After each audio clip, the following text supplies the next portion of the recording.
दोस्तों, south Korea के बारे में तो आप लोगों ने सुना ही होगा, जो कि जाना जाता है उनके वर्ल्ड फेमस के पॉप एंड के ड्रामास के लिए। साथ ही सैमसंग, एलजी, किया, हुंडई जैसे वर्ल्ड फेमस कंपनीज के बारे में आपने सुना ही होगा। पर क्या आप जानते हैं साउथ कोरिया के इतिहास के बारे में? चलिए इस आज इस वीडियो में जानने का प्रयास करते हैं। साउथ कोरिया लोकेटेड है पूर्व एशिया में कोरियन प्रायद्वीप के दक्षिणी भाग में, जिसका ऑफिशियल नाम है Republic of Korea. South Korea का इतिहास स्टार्ट होता है द्वितीय विश्व युद्ध में जापान के आत्मसमर्पण करने के साथ में। दरअसल इससे पहले जापान ने 1910 में कोरिया प्रायद्वीप पर राज कर रहे जोसियन राजवंश को हरा करके संपूर्ण कोरिया प्रायद्वीप पर अपना अधिकार जमा लिया था। द्वितीय विश्व युद्ध में जापान द्वारा आत्मसमर्पण करने के साथ ही कोरिया को मिली आजादी जापान के क्रूरतापूर्ण शासन से। अभी कोरिया के लोग जापान के क्रूरतापूर्ण शासन से आजाद हुए थे, ये दोबारा फंस गए अमेरिका और सोवियत रूस की कोल्ड वॉर के बीच। जापान द्वारा आत्मसमर्पण करने के साथ ही कोरिया प्रायद्वीप के उत्तरी भाग से सोवियत रूस ने कोरिया प्रायद्वीप को कब्जाना स्टार्ट कर दिया, वहीं दक्षिण से इसे अमेरिका ने कब्जाना स्टार्ट कर दिया और अंततः हमें कोरिया प्रायद्वीप का विभाजन देखने को मिलता है। कोरिया प्रायद्वीप के उत्तर में स्थापना होती है नॉर्थ कोरिया की, जिससे कि सोवियत रूस का समर्थन हासिल था।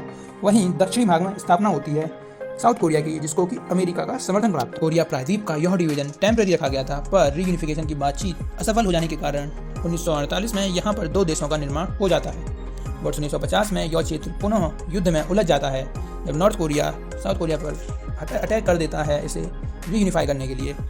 स्टार्टिंग में इसे काफ़ी सफलता मिलती है इसमें, पर बाजी तब पलट जाती है जब साउथ कोरिया की सपोर्ट में अमेरिका उतर जाता है और जल्द ही वो नॉर्थ कोरिया को पीछे धकेलते हुए उसके भी काफ़ी बड़े हिस्से पर कब्जा कर लेता है। 1953 में यह युद्ध तब समाप्त हो जाता है जब US Korean people army and Chinese people volunteer army द्वारा एक कोरियन आर्मिस्टिक एग्रीमेंट के तहत इस युद्ध को समाप्त कर दिया जाता है। युद्ध के बाद साउथ कोरिया पूरी तरह से बर्बाद हो गया था, पर इसने हार नहीं मानी और खुद को दोबारा से संभाला और अपनी इकोनॉमी को डेवलप करने स्टार्ट कर दिया।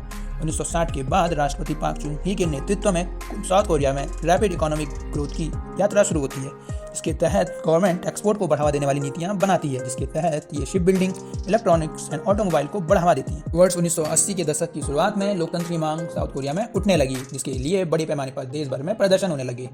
अंततः सरकार को भी इसके सामने झुकना पड़ा और 1987 में इस देश को लोकतंत्र मिला। इसके तहत इस देश में राष्ट्रपति के चुनाव होने लगे। आज यह देश एक रीजनल पावर है, साथ ही विश्व की 13वीं सबसे बड़ी अर्थव्यवस्था वाला भी देश है। इस देश के पास विश्व की 6ठी सबसे ज्यादा शक्तिशाली सेना है। यहाँ के लोगों के पास फास्ट इंटरनेट जैसी सुविधाएं भी मौजूद हैं। 5 करोड़ की आबादी वाला यह देश पिछले कुछ वर्षों से जनसंख्या संकट की समस्या से गुजर रहा है। साथ ही इस देश की आबादी तेजी से बूढ़ी हो रही है।